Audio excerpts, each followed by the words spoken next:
Hi, and welcome to PCR London Valves. My name's Prendergast, and here I am and greatly privileged to be with Bapat from US, formerly of London, to talk about the topic of TAV-in-TAV, or second-time aortic valve intervention. In 2023, TAVI is established as a safe, routine procedure and used in many, many more patients than any year before.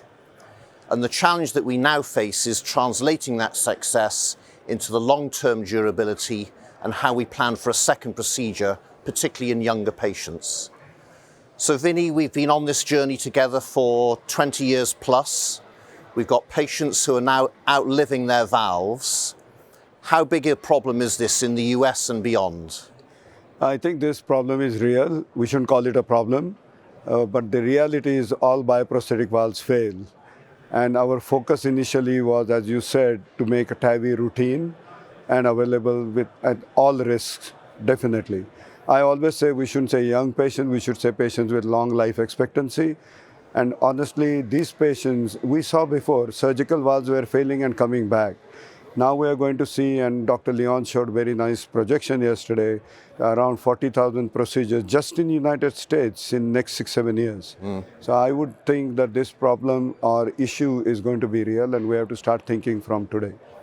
So our earlier emphasis was on the procedure, the survival in the cath lab, discharge from hospital, and maybe survival out to 1 year free of symptoms. But now, of course, we've got to think 5, 8, or even 10 years ahead. So what are the key points when we do the first procedure to make sure that we will have the platform for the second procedure many years later? So as it happened in the surgical valves, we are choosing the right valves which are suitable for TAVI in future. I think I would say similar thought process has to go in. And in a way, we all have been doing it in practice. For example, patients with dialysis, we know their valves fail earlier. So we have been using this subconsciously in those patients. We want to do a TAVR in such a way that maybe they come back in 2 years' time. I think we just need to apply that philosophy a bit more. And we have been implanting valves, for example, higher and higher. I think we have to reassess that and tailor it to a patient. Take into consideration not just the valve choice, but I think relationship with the native anatomy, ST junction, for example, and start tailoring those finer aspects for lifetime management. Yeah, and importantly, we need to be implanting valves with good area for good hemodynamics and good durability.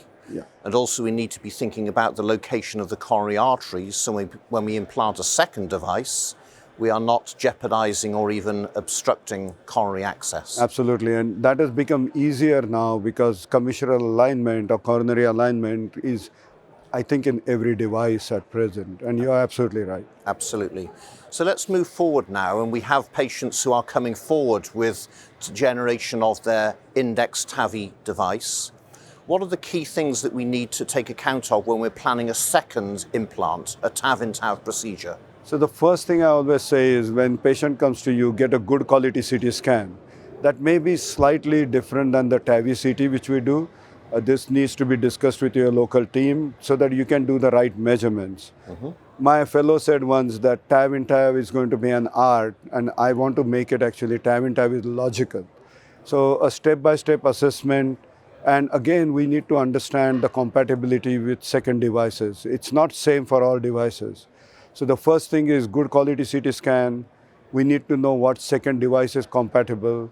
We need to understand under expansion of the first valve and how we can do an efficient, good second valve. I think these appear complex today, same as probably TAVR in 20 years ago or MitraClip 20 years ago. But I think this is going to be very mature platform within 1 year's time. And of course, the concept of putting a TAVI inside a surgical valve is a very established procedure. And we've all been very grateful for your efforts developing the TAV-in-TAV app, and that's now used in cath labs around the world. I also know that you're doing a lot of work preparing a TAV-in-TAV app. Can you tell us more about the state of play? Absolutely. So the app is nearly ready. It's with Apple at present for review. We have been given a date of 27 December that they will give us a final decision, which will be yes. And we will launch it early January. Hopefully we'll work with CRF and PCR for the email blast so that people are aware. It's on your phone, I think. Absolutely. Can you give us a little sneak preview? So this is going to be the logo in terms of just getting people to know which is a redo TAV or TAV-in-TAV. It's going to have two important aspects. We realized very early that the CT analysis is going to be really critical. So our effort has been to develop a combination-specific CT analysis. And not only that, at the end of it, there are 2 pages of report which you can save. So when you do the procedure 3 weeks later or 3 days later in the lab, you can look at this beautiful practical report. And so you don't have to do the reanalysis again, and you can implant and choose the valve rightly. Yeah, and that will be a very important document in the patient record, not only for future reference, but also if that patient presents elsewhere and they maybe have their own copy, if they need an angiogram, if they're having another procedure, that information is available to the clinician. Absolutely. So the third tab in the main section we have created is post-procedural report.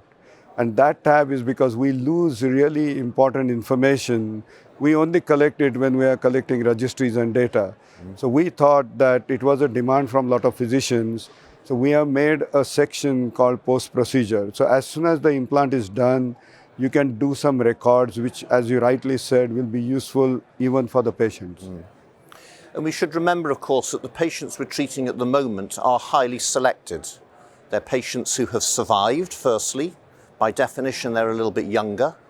But also they've been selected in the sense that they've arrived back at the referring centre and potentially they've avoided the pitfalls of redo surgery. Tell us a little bit more about explant TAVR. Absolutely. So we have only 2 options, unfortunately. One is surgery, one is redo TAVR. Both are new.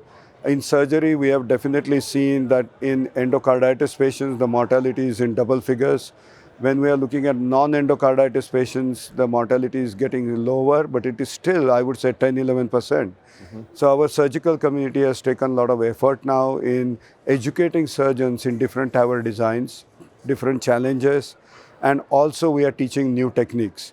And that will be another section in the app. We already have 14 videos populated for that, but this effort is going to go much larger than this. And I'm pretty confident that we will be able to select patients according to feasibility of redo TAVR, which in my mind would be the first option. But if not, we can do safe surgery. And that's a fantastic note to end on. We will always need collaboration with our surgeons, and safe surgery is always there as a backup. But we've learnt in this short conversation that firstly, TAV-in-TAV is not a problem. It's a new challenge with a whole series of new solutions and a whole new series of discussions and dialogue as how we best treat these patients. We've learnt that the first valve implant is essential to lay the platform for a second intervention many years later. We've learnt that very careful planning of the second procedure is essential, with a detailed, dedicated CT scan and with the guidance that Vinny's Valve-in-Valve TAV-in-TAV app is going to provide for providers all around the world. And that will therefore extend this thrilling TAVI journey into a new generation of discovery and, importantly, clinical benefits for our patients. Thanks for joining us.